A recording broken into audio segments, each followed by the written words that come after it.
When Gregor Robertson won a second term as Vancouver mayor last November, many weren't surprised. After all, Gregor's Vision Vancouver party had swept into power back in 2008 with an ambitious agenda: end homelessness, improve public transit, and make Vancouver the world's greenest city. Now, what is surprising is how he got here. He started off wanting to be a doctor, but he didn't get into med school, so he did the obvious thing. He became a cowboy in the wilds of British Columbia. After that, he spent 18 months sailing the Pacific with his wife, Amy, as one would do. He then gave farming a shot, settled in New Zealand. All of this, by the way, before he turned 25. But in New Zealand, something happened.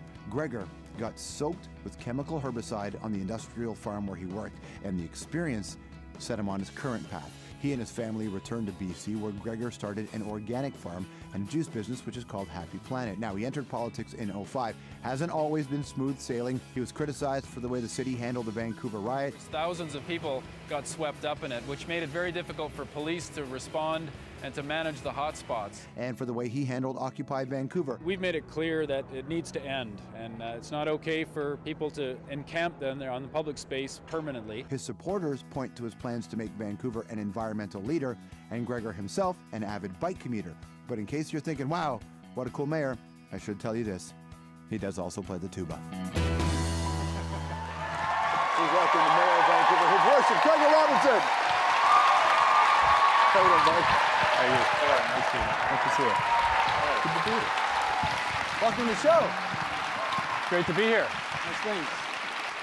Things are good. Yeah, they're all right. You got another re-election under your belt. Were you worried about it?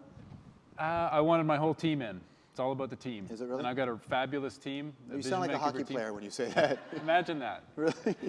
No, but is being a mayor what you thought? Because you're not the guy that set out to be a career politician, right? So that's true. Is it what you thought it would be? It's better than I thought it would be. Really? And that's credit to our city. We've got a great city. Vancouver's a fantastic city, one of the most multicultural cities in the world now, with a real ethic of making this a greater city and contributing to the rest of the world. So it's a real privilege and an honor to serve in this role. It's a tough job. You can't underestimate how difficult it can be for all of us who are serving on the team.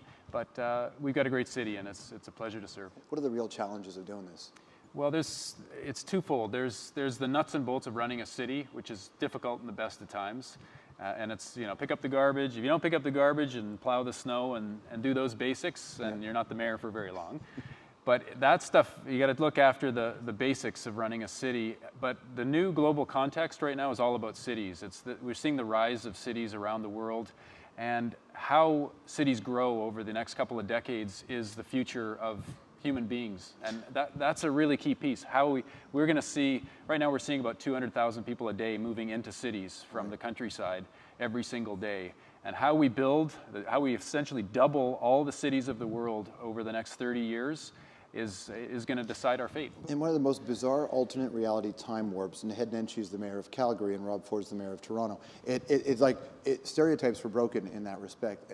You and Rob Ford have different ways of approaching big cities, but as the mayors of the two biggest English-speaking cities in the country, how important is that relationship, and do you guys have a relationship? We do. I met with Rob a couple weeks ago. I was in Toronto, and gave him a Grey Cup football signed by our BC Lions.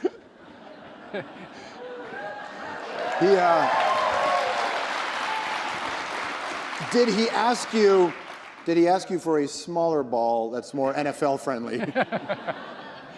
No, and it's he obviously faces unique challenges in Toronto. Canadian cities are great cities. If you compare us to the rest of the world, a lot of great things are happening in Canadian cities.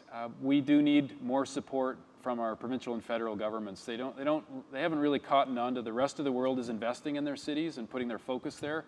And cities are kind of driving the pace. And I'm sure you heard this from Head Nenshi. We need to be investing more. Cities need to have more leadership and more stake in the game right now. And that makes it difficult right now. We don't have enough. Well, how do you do it? Because, you hear an awful lot. Toronto has the same situation with homeless issues, which are obviously tied to bigger issues like mental health and that. But, we hear about the drug addiction problem. And if you do wander around the streets of Vancouver, you can see that there's some significant challenges with addiction here. How much can a mayor actually do as it relates to something like the addiction problems and homelessness? We could do a lot. There's no doubt with the leadership role here, we can make change, but it totally relies on collaboration. We have to have strong partners. We collect 8% of the tax revenue across the country directly into cities, so we have to have funding partners because they collect almost all the tax from our federal and provincial governments. But we have the leadership. I mean, I ran saying it's not okay to have thousands of people homeless in our streets. In this region, we can't go there. And when it starts to get personal, when you are on the streets and you look into the eyes of someone who can't get off the streets, there's nowhere for them to go, and for whatever set of reasons, they're struggling and they're down, and we have to help those people up one at a time. You have to have political leadership. How important is Insight to this community, or what does it mean to you? Insight's been huge at saving lives in the downtown east side, which has been the toughest place for our addicts. But you know that there's a significant segment of the population, some would even say in government, that look at something like Insight and all they see is the fact that you're creating a safe place for people to do drugs. What would you answer to that? Well, in Vancouver, we have had our healthcare researchers and community researchers looking at this for years and years, and they, dozens and dozens of peer-reviewed studies that say this is saving lives, this is saving us money, it's the humanitarian thing to do, and it's evidence-based. It's working. You have to take a healthcare approach to drug addiction, frankly. The war on drugs approach has not worked anywhere. A healthcare approach is what is going to do it. Absolutely, I agree with you. But that's not a knee-jerk thing. That has to be steeped in the science, the right. evidence. What is the evidence? I mean, that's what we have to fall back on here is what are the numbers showing us? Not only what are the people who are transforming their lives showing us, but let's see the data on this and act on that. The data shows that the economic system has been very challenging for most people. So when Occupy happened, a lot of people looked at Occupy as the 99% standing up. As a mayor, I know that there's probably a part of you that really likes what they're doing, but then you had to kick them out. And was that the right move? It was challenging because it's been a global movement and was extraordinarily successful at getting attention globally. The problem is they were local encampments in cities, and cities have no tools to deal with the issues around the global financial institutions, that they're not paying their way, that they're sucking out our economy. So we had to deal with the tent camps, which became very dangerous in a number of cities around the world, including Vancouver. And we try to answer to the homelessness problem that ended up being fused into it. But people have a right to protest in this country. We respect that. We uphold that. But we got to balance off the fact that this is public space, and people do need to move on and reshape and evolve their protest for actually achieving an outcome here. And I hope that movement needs to come back and do something and deliver on something. I think that's what's everyone's expectation. I think that we haven't heard the last of them for sure. Probably not. Part of this is the cult of personality. I mean, the idea, I've actually seen you ride your bicycle down the street here in the rain thinking, Mayor's riding his bike in the rain. Has people ever cut you off? Have you flipped them the bird? Have you had that moment like that?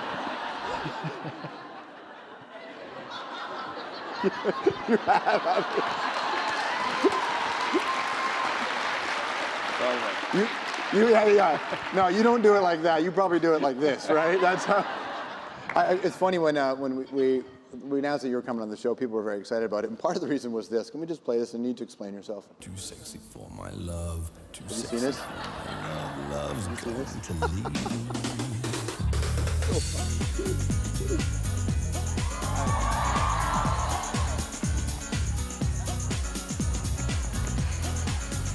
I'm assuming.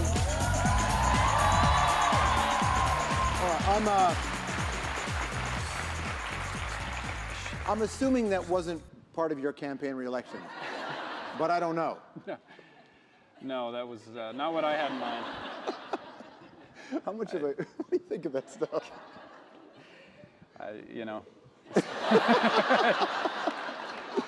How much of the cult of personality plays into this?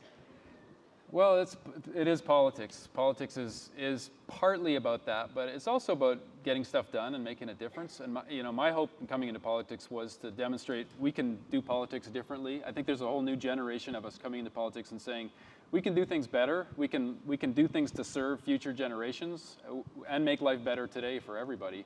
We just got to be smarter about it. We got to engage the community a lot better. And not be afraid to speak the truth and challenge all of the assumptions right now. That we're in a tough pickle right now in cities across the country. We look at the evidence, what the science says about climate change, about our future. We got to take serious action on this stuff. And so, whatever tools we got to use, if it's the cult of personality that can help drive this, then I hope more people get involved, use their whatever they got to make this change happen. You have a rare opportunity at a second chance. You might get another run of the Vancouver Canucks in the playoffs, and much was made about what happened with the riots. What do you do differently? Well, we have a game plan that's very different. We're actually doing celebrations throughout the city, all community centers, block parties. We're basically decentralizing the celebrations. We're working with the Canucks and TransLink on the transit side, making sure we don't get train loads of drunk hooligans coming downtown for Game 7. We hope that we're back in Game 7, that we're winning the Stanley Cup this year, and we're going to celebrate responsibly. Are you afraid? Mayor Gregor Robertson, his worship from Vancouver. It's great to see you, man. Good to see you. Thank you right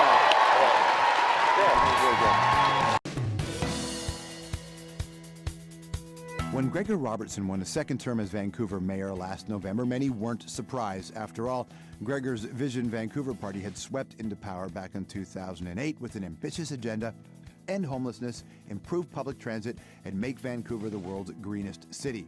Now, what is surprising is how he got here. Please welcome the mayor of Vancouver, his worship, Gregor Robertson. How are you doing, How are you? Nice to see you. Good to be here. Welcome to the show. Great to be here. Nice things. Things are good. Yeah, they're all right. You got another re-election under your belt. Were you worried about it? I wanted my whole team. He started off wanting to be a doctor, but he didn't get into med school, so he did the obvious thing. He became a cowboy in the wilds of British Columbia. After that, he spent 18 months sailing the Pacific with his wife, Amy, as one would do. He then gave farming a shot, settled in New Zealand. All of this, by the way, before he turned 25. But in New Zealand, something happened. Gregor got soaked with chemical herbicides. It's the hot spots. And for the way he handled Occupy Vancouver. We've made it clear that it needs to end, and it's not okay for people to encamp down there on the public space permanently. His supporters point to his plans to make Vancouver an environmental leader, and Gregor himself an avid bike commuter. But in case you're thinking, wow, what a cool mayor, I should tell you this: he does also play the tuba. On the industrial farm where he worked, and the experience set him on his current path. He and his family returned to BC, where Gregor started an organic farm and juice business, which is called Happy Planet. Now, he entered politics in 2005. Hasn't always been smooth sailing. He was criticized for the way the city handled the Vancouver riot. Thousands of people got swept up in it, which made it very difficult for police to respond and to manage